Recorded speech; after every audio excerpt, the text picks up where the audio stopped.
La parole est maintenant à Sylvie Robert pour le groupe socialiste pour 9 minutes. Monsieur le Président, Madame la Ministre, mes chers collègues, dès juin dernier, la sociologue Anne Lambert alertait sur la gravité spécifique de la crise pour les jeunes. À la fois révélatrice des maux et des inégalités qui les frappent depuis de nombreuses années, elle les décuple au point de dégrader plus encore les conditions d'insertion dans la vie d'adulte. La préconisation se révèle alors sans appel. Je cite, « On a longtemps pensé que l'âge de la jeunesse pourrait ouvrir l'éventail de la reproduction sociale et élargir l'espace des possibles. Cette illusion tombe, les cartes ne sont pas rebattues. Pour aider les jeunes, et notamment les plus précaires, il faut une réponse massive et d'envergure de la part des pouvoirs publics. » Cette réponse massive et d'envergure, notre groupe l'appelait déjà de ses voeux lors d'un débat que nous avons eu ici en faveur de la jeunesse dans cet hémicycle l'été dernier. Si les termes de la discussion ont quelque peu changé, puisque vous avez décidé, mes chers collègues écologistes, et je vous en remercie, de placer la focale sur le fonctionnement des universités et le malaise étudiant, les conclusions finalement bien actualisées risquent fort d'être similaires.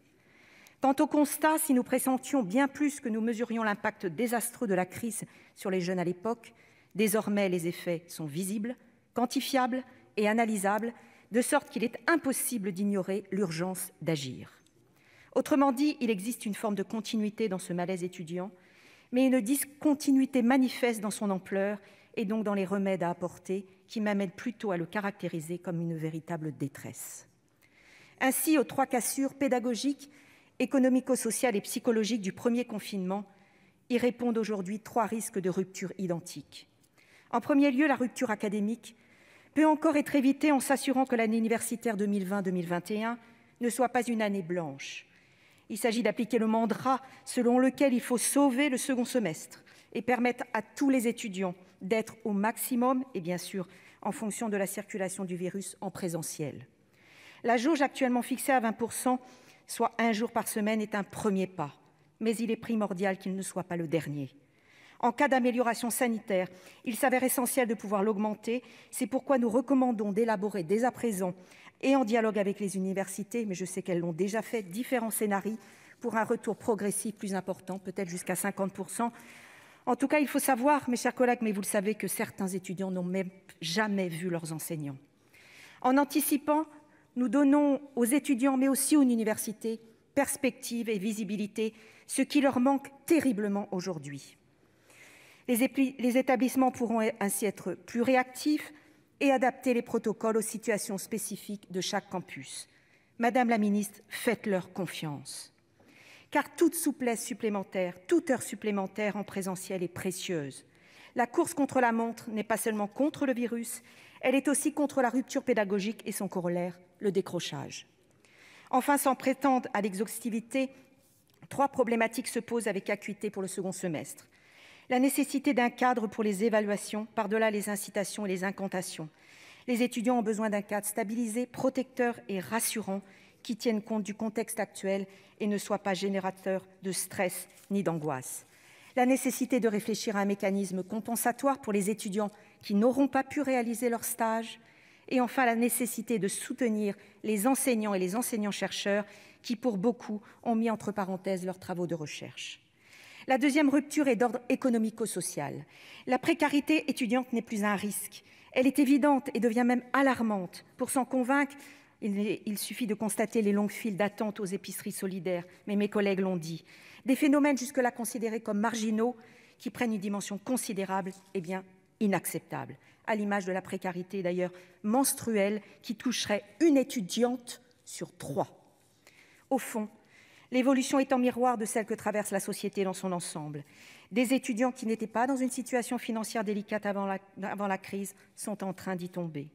Et deux publics en particulier semblent très vulnérables, les étudiants internationaux, avec la problématique des titres de séjour, et j'insiste là-dessus, mais aussi ceux dont les familles sont juste au-dessus des seuils. Alors votre gouvernement s'efforce de réagir, Madame la Ministre. Néanmoins, des acteurs de terrain, des étudiants nous font remonter deux écueils principaux. Le premier a trait à l'absence de stratégie globale pour lutter contre la précarité étudiante. Si les aides ponctuelles, bien sûr, sont bienvenues, et je m'en félicite, elles ne constituent pas une réponse durable et synoptique aux défis actuels. Leur caractère ponctuel et éclaté apparaissent en décalage avec le nécessaire accompagnement financier sur le temps long dont ont besoin bon nombre d'étudiants, y compris ceux à la recherche d'un premier emploi. Sur ce point d'ailleurs, il est assez étonnant que finalement vous ayez supprimé l'aide à la recherche du premier emploi quelques années, lors d'un projet de loi, et que vous y reveniez maintenant sous d'autres formes, mais quand même. Le second écueil porte sur la mise en œuvre des mesures annoncées, singulièrement sur les lourdeurs administratives qui peuvent limiter le recours aux aides d'urgence.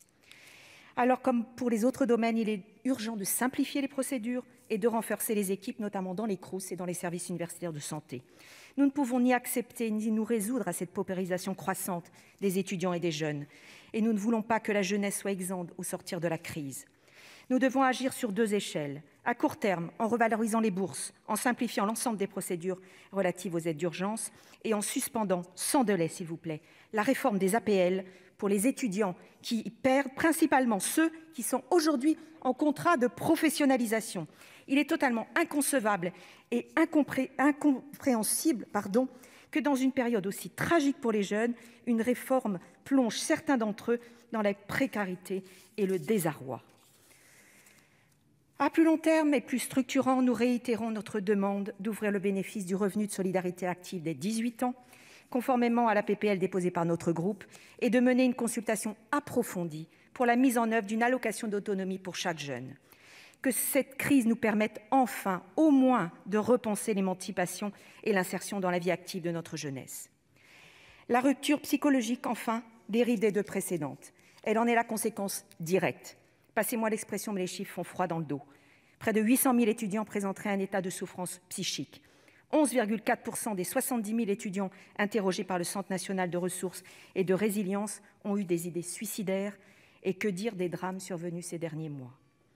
L'isolement pesant depuis près d'1 an, l'amoncellement des difficultés, qu'elles soient financières, sociales, académiques ou administratives, finissent vraiment par fragiliser dangereusement la santé mentale des étudiants. Il faut aussi préciser que l'épidémie actuelle réveille au grand jour les failles de notre système de soins qui a toujours davantage été tourné vers le curatif et non vers le préventif. Or, les manques de notre politique de prévention se font aujourd'hui ressentir. Alors, outre le renforcement des moyens dévolus à la médecine universitaire, les BAPU, les SSE, il convient une nouvelle fois de veiller aussi à l'opérabilité des mesures déployées. Mes collègues ont parlé du chèque psy. Oui, c'est une bonne chose. Il faut que le dispositif soit simple d'accès pour l'étudiant. Et beaucoup de professionnels nous ont alertés sur l'absolue nécessité de ne pas limiter le chèque psy à 3 consultations, le suivi psychologique d'un étudiant requérant parfois plus de rendez-vous. De manière analogue, la mise en place progressive des tuteurs, qui est une bonne chose, doit être assouplie, simplifiée. L'obligation d'effectuer entre 10h et 15h pour des étudiants dont l'engagement est remarquable, qui doivent en même temps assurer la poursuite de leur cursus, est un peu difficile. Enfin, nous retrouvons les mêmes insuffisances. N'établissez pas de critères trop restrictifs, Madame la Ministre. N'alourdissez pas les procédures. Faites confiance aux universités. Laissez-leur plus de souplesse et de latitude pour qu'ils puissent s'en saisir convenablement. En conclusion, mes chers collègues, j'aimerais souligner qu'au regard des efforts des étudiants et plus globalement de notre jeunesse, je pense à la métropole, mais je pense aussi à l'outre-mer, et notamment aux formations. On reparlera de Parcoursup dans les mois qui viennent. Cette jeunesse qui a accepté de mettre sa vie en parenthèse pour protéger les plus vulnérables, nous leur sommes profondément redevables. Et cette obligation, ce devoir collectif va aller au-delà de la crise sanitaire. La réparation que nous leur devons s'inscrira dans une durée bien plus longue et devra être à la hauteur de leur abnégation. Ce sera notre exigence, que j'espère commune, cette exigence de se souvenir, cette exigence d'une réparation juste, de composer de nouveaux espoirs, car l'esprit de responsabilité dont ils ont preuve aujourd'hui devra être le nôtre demain. Merci.